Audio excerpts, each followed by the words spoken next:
dowladda dalka Maraykanka ayaa safiir cusub u soo magacowday Soomaaliya. Madaxweynaha Maraykanka Joe Biden ayaa safiir cusub u soo magacaabay Soomaaliya waxaana la bedelay Donald Yamamoto oo Soomaaliya ka howlgalayay tan iyo bishii July 2018 oo madaxweynihii hore ee Maraykanka Donald Trump uu soo magacaabay. Safiirka cusub wuxuu Maraykanka u qaabilsanaa dalka Djibouti waxaana lagu magacaabaa Larry Edward ayaa Djibouti loo diray horaantii sanadkii 2017. haddaba waa kuma safiirkan cusub?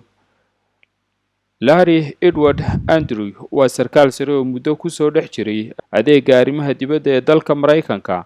dalalka horey loogu diray waxaa ka mid ah Djibouti oo hadda laga soo bedelay iyo Jamhuuriyadda Islaamiga ee Mauritania oo sanadkii 2014 ilaa 2017 uu ka shaqaynayay.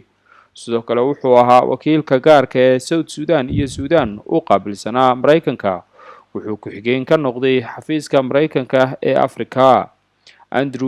Andrew wuxuu fursad u helay in saddexdii madaxweyne ee Maraykanka ee ugu dambeeyay uu u noqdo wakiil uguna howlgalo dalalka Afrika ku yaala. Larry Edward Andrew wuxuu dhashay sanadkii 1961.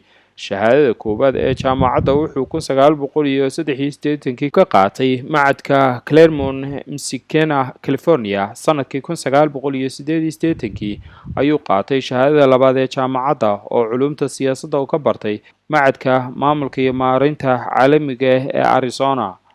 markii ugu horeysay ee Afrika uu yimid waxay ahayd sanadkii 1983 wuxuuna si bilaash ah uga shaqaynayay hay'ad. wuxuu qaaradda ku sugnaa ilaa 1985. kadib markii uu jaamacadda ka qalin jabiyay wuxuu Andrew ku soo noqday Afrika wuxuuna ka shaqaynayay mashruuca dib-u-dejinta qaxoontiga intii u dhaxaysay 1988 ilaa 1990. wasaaradda arrimaha dibadda Maraykanka wuxuu ku biiray 1990 wuxuuna ka howlgalayay Nigeria 1990 ilaa 1992, Cameroon 1992 ilaa 1994, iyo Aasiya oo uu ka soo shaqaynayay Bangladesh 1994 ilaa 1998. kadib markii la dalacsiiyay wuxuu madaxda maamulka ka noqday safaaradda Maraykanka ee dalka Guinea laga soo bilaabay 1998 ilaa 2000. kadib wuxuu noqday sarkaalkii dhanka bay'ada ee deegaanka ee bariga Afrika wuxuuna fadhigiisu ahaa magaalada Addis Ababa. wuxuu xilligaa qaabilsanaa ilaa 14 dal oo bariga Afrika iyo bartamaha ah wuxuuna shaqada hayay 2000 ilaa 2002.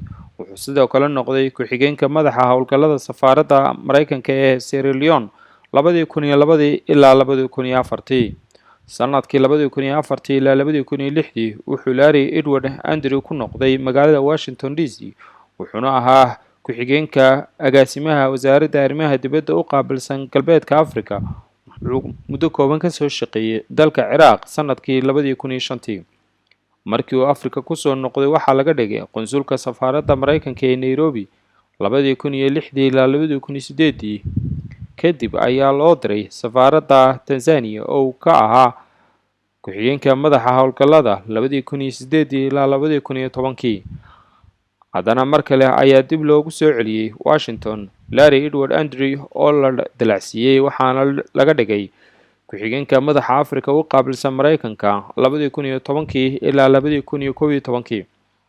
wuxuu kadib noqday kusimihii iyo agaasimihii xafiiska wakiilka gaarka ee Maraykanka u qaabilsanaa South Sudan iyo South Sudan 2011 ilaa 2013. Andrew wuxuu guursaday Salma Rahman oo iyaduna arrimaha caalamka uga shaqeysa dowladda Maraykanka